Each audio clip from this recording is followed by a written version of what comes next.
ఆడవాళ్ళు అస్సలు అర్థం కారు. నువ్వు ఎంత ప్రయత్నించినా సరే, ఇసుమంత కూడా నీకు అర్థం కారు. అసలు ఈ రోజుల్లో ప్రజలకు ప్రతి దాని ధర తెలుసు. కానీ దేని విలువ తెలియదు. ఏదైనా సరే చాలా సులువుగా మర్చిపోతారు. జీవించడం అనేది ప్రపంచంలోనే అత్యంత అరుదైన విషయం. చాలామంది బతికి ఉంటారు అంతే. కాకపోతే మనసు మాత్రం ఎప్పుడో చచ్చిపోయి ఉంటుంది. అది కొందరి మనుషుల వల్ల, కొందరి మాటల వల్ల, కొంతమంది మాట తీరు వల్ల, కొన్ని బంధాల వల్ల కూడా మనసు విరిగిపోయి, ముక్కలైపోయి, చచ్చిపోయి కూడా ఉంటుంది. తనని తాను ప్రేమించుకోవడం ఒక జీవితకాల శృంగారానికి నాంది అని గుర్తుంచుకోండి. ముందు మిమ్మల్ని మీరు ప్రేమించుకోండి, తరువాత ఇతరులను ప్రేమించండి. అర్థమైందా? ఏ మనిషి కూడా తన గతాన్ని తిరిగి కొనగలిగేంత ధనవంతుడు అస్సలు కాడు. నిజమే కదా? విజయం అనేది ఒక శాస్త్రం. నువ్వు షరతులు సమకూరిస్తే ఫలితాలు పొందుతావు. లేదంటే ఇంకేముంటుంది, నువ్వే చెప్పు. నిన్ను మామూలుగా చూసే వాళ్ళని ఎప్పుడూ కూడా నువ్వు అస్సలు ప్రేమించకు. ఎవరైతే నిన్ను ప్రత్యేకంగా అభిమానిస్తున్నారో, ఎవరైతే నిన్ను మంచిగా మాట్లాడుతున్నారో, ఎవరైతే నీతో ఎక్కువ అభిమానంగా ఉంటున్నారో వాళ్లే నీ వాళ్ళు అని నువ్వు గుర్తించుకో. నీ శత్రువుల్ని ఎప్పుడూ కూడా నువ్వు క్షమించు. దీనికంటే వాళ్ళని ఇంకేది కూడా బాధించదు అని నువ్వు గుర్తించుకో. నిజమే కదా? అంతకన్నా పెద్ద శిక్ష ఇంకొకటి ఉండదు అని నువ్వు గుర్తుపెట్టుకోవాలి. అలా కాకుండా నీ శత్రువునే నువ్వు శిక్షించాలి అనుకుంటే నీకన్నా మూర్ఖత్వం ఇంకొకటి ఉండదు అని నువ్వు గుర్తుపెట్టుకో. అనుభవం అనేది మన తప్పులకి మనం పెట్టుకున్న పేరు. నిజమే కదా? అంటూ ఉంటారు, వాళ్ళ వల్ల మాకు అనుభవం అయింది అని. నిజానికి అది మన నిర్లక్ష్యం వల్లనే జరుగుతూ ఉంటాయి. కాబట్టి ఎప్పుడు కూడా జాగ్రత్తగా ఉండండి. అస్సలు అజాగ్రత్తగా ఉండకూడదు. జీవితం అంటే నిన్ను నువ్వు కనుగొనడం కాదు. జీవితం అంటే నిన్ను నువ్వు గొప్పగా తయారు చేసుకోవడం.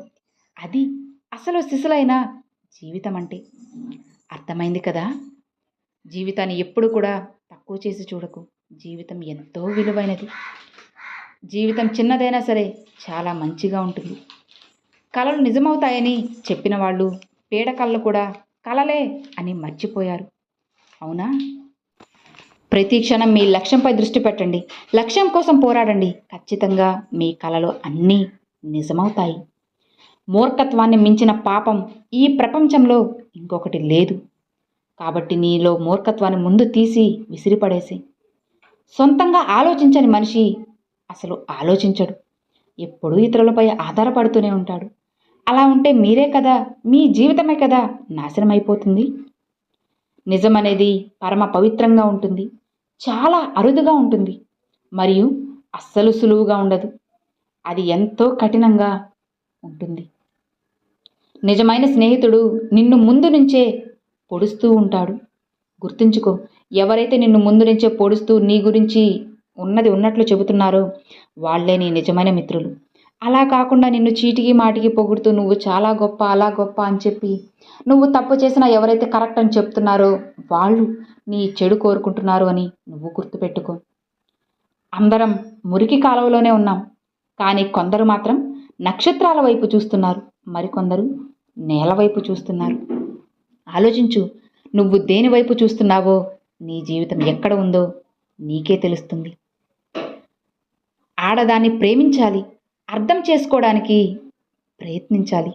అప్పుడే కదా నిజమైన ప్రేమ అనేది నీకు దొరుకుతుంది. నైతికత మనం వ్యక్తిగతంగా ఇష్టపడిన వ్యక్తుల పట్ల మనం చూపే వైఖరి. గుర్తుంచుకోండి. ప్రమాదమే లేని ఐడియాను ఐడియా అని పిలవడం అది దండగవుతుంది. ఆడ మగ మధ్య స్నేహం సాధ్యం కాదు. మోహం, శత్రుత్వం, ఆరాధన, ప్రేమ ఏదైనా ఉండవచ్చు. కానీ స్నేహం మాత్రం అస్సలు ఉండలేదు. గుర్తుంచుకోండి. సమాజం కేవలం ఒక మానసిక భావన మాత్రమే. వాస్తవ ప్రపంచంలో వ్యక్తులు మాత్రమే ఉంటారు. ఒక స్నేహం ముగింపుకి చిరునవ్వే ఉత్తమ మార్గం అని నువ్వు గుర్తుంచుకోవాలి. డబ్బుని దొంగలించవచ్చు, నీ ఆత్మ వ్యక్తిత్వాన్ని మాత్రం ఎవ్వరూ దొంగలించలేరు అని గుర్తుంచుకో. ప్రేమించబడేవాళ్ళు ఎప్పుడూ కూడా పేదవాళ్ళు కాదు అని నువ్వు తెలుసుకోవాలి. నిరాశావాది, ఆశావాది రెండిటిలో ఒక చెడుని ఎంచుకో. రా అంటే రెండిటిని ఎంచుకున్నాడు. ఎంత విచిత్రమో కదా. నా మేధాశక్తి తప్ప నా దగ్గర చూపించడానికి ఇంకేమీ లేదు అని ఎవరైతే అనుకుంటారో వాళ్ళు జీవితంలో చాలా ఎత్తుకి ఎదగగలరు. గుర్తుంచుకోండి, ఎప్పుడూ కూడా జాగ్రత్తగా ఉండండి. ఆ భగవంతుడు ఎప్పుడూ మీకు తోడుగా ఉంటాడు. అర్థమైంది కదా. Thanks for watching friends.